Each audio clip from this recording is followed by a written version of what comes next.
ازيكم حبايبي؟ عاملين ايه؟ يا رب تكونوا بخير في احسن حال. النهارده عملت بطاطس محشيه بس تحفه جدا، جميله قوي. كمان عملتها بالفراخ. بصوا الجمال، وربنا زبده. طعمها حلو قوي ومتماسكه وجميله وهشه جدا. هنا اول حاجه معايا طبعا في طاسه على البوتاجاز. هنبدا بشاورمه الفراخ. طبعا قطعتها مكعبات الفراخ دي وغسلتها كويس جدا، صفيتها وعصرت عليها نص ليمونة. والليمونة دي عشان هتضيع الزفرة بتاعت الفراخ بتاعتنا. وطبعا الفراخ دي عايزة اقول لكم جميلة قوي. انا بشيلها يعني، بص مش بكلف ولا اي حاجة على جوزي ولا اي حاجة.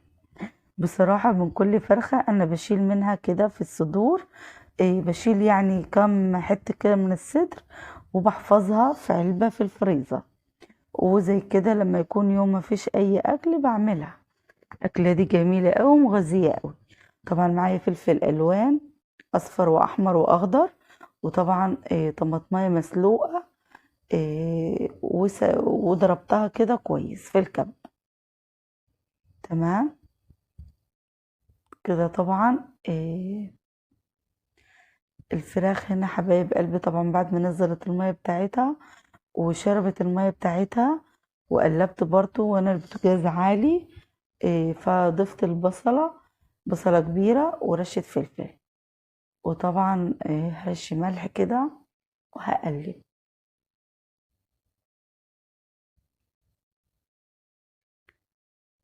وهنا فلفل الالوان، فلفل اخضر، فلفل احمر، فلفل اصفر. هقلب كده وبعدين هضيف باقي كمية الفلفل. جربوها هتعجبكم قوي بالطريقة دي. بصوا كده هقلب برضو لمدة 5 دقايق كده. وبعدين هضيف الطماطمية اللي انا سلقتها وضربتها في الكبة. طماطمية واحدة كبيرة. هنا هضيف الزعتر وأوراق الغار، رشة كده بسيطة. وحبهان مطحون، وبابريكا، وفلفل أسمر طبعا، وكزبرة ورشة كمون. كمان بس المقطع ده ما تصورش. كده ضفت الطماطمية الكبيرة اللي أنا سلقتها في حبة ماء وضربتها في الكبة. وهسيبهم كده لحد ما كل المكونات تتجالس كده مع بعض على البوتاجاز، يعني في حدود 10 دقايق. وبعدين هطفي عليها. طبعا جبنا هنا البطاطس. قسمتها نصين كده.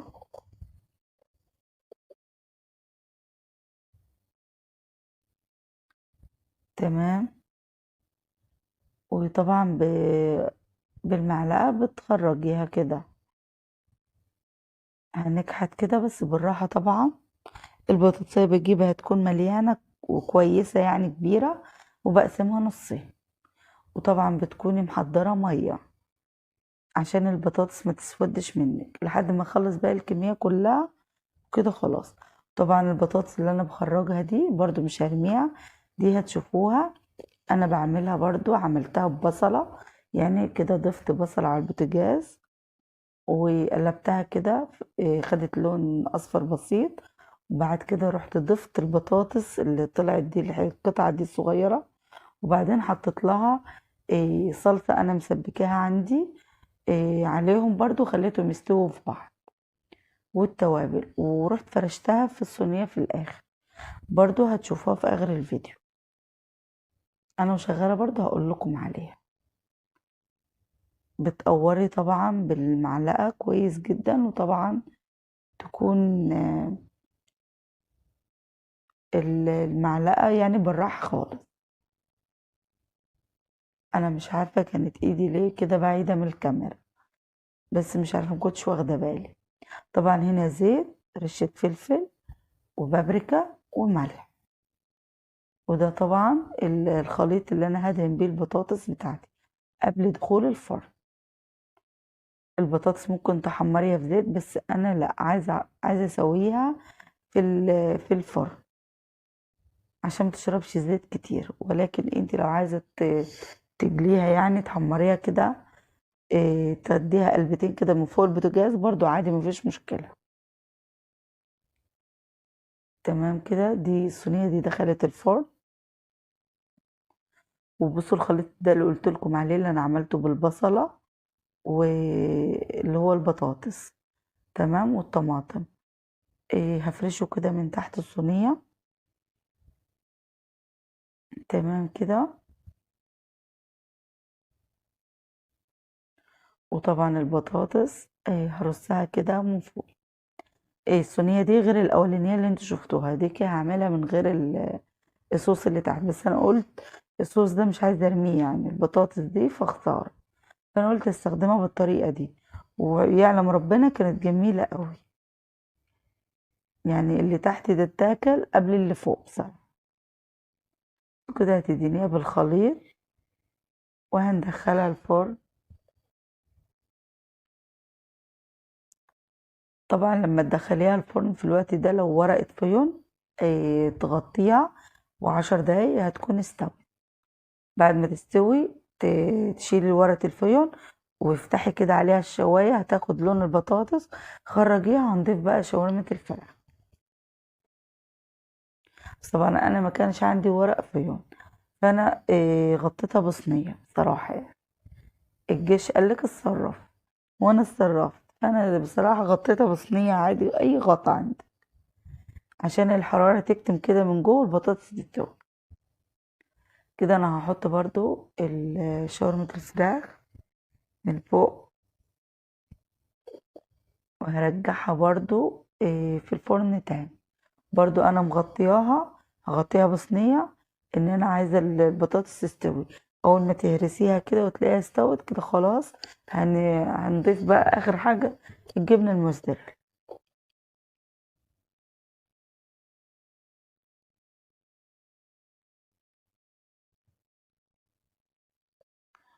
تمام كده.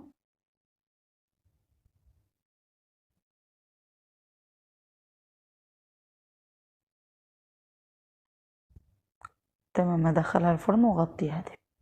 طبعا دي الصينية الاولانية اللي انا حطيتها من غير صوص من تحت، فكانت استوت البطاطس يعني، شدت كده، خدت بالظبط 10 دقايق.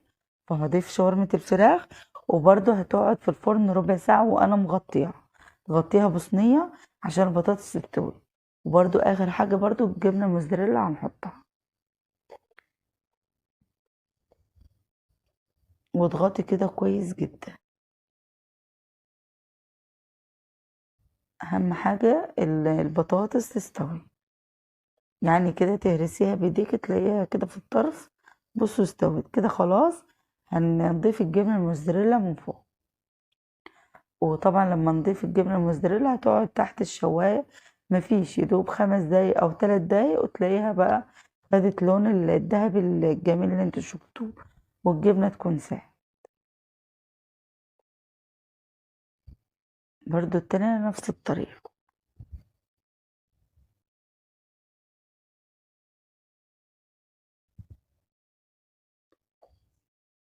بس كده هحط جبنة برضو. عايزة اقول لكم التنين احلى من بعض، يعني من غير الصوص برضو جميلة قوي، واللي هي بالصوص دي تحفة بجد. الاتنين بجد بجد الوصفة دي جميلة قوي قوي، هتعجبكم. نفس الوقت البطاطساية كده تحسيها ماسكة نفسها. وبصوا الزبدة انت بتقطميها كده تحفة بجد، وطيبة وزبدة قوي. ايه رأيكم بقى؟ كمان تحفة بجد. عجبكم الفيديو حبايب قلبي، لايك وشير وسبسكرايب، تفعيل زر الجرس، والمشتركش في قناة ام كراس يشترك. عاملين متابعة على صفحتي على الفيسبوك. كانت معاكم اكلات ام كراس. بصوا كوكو بيقول لكم لايك لماما، ربنا يخليه لي يا رب هو واخواته. قمر يا حبيبي منور الشاشة.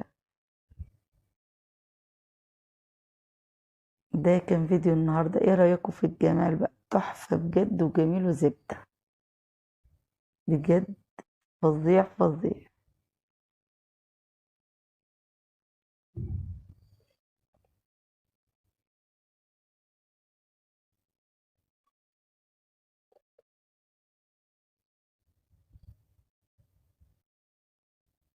وربنا طعمها فظيع بجد، جربوها تعجبكم. بصوا زبدة.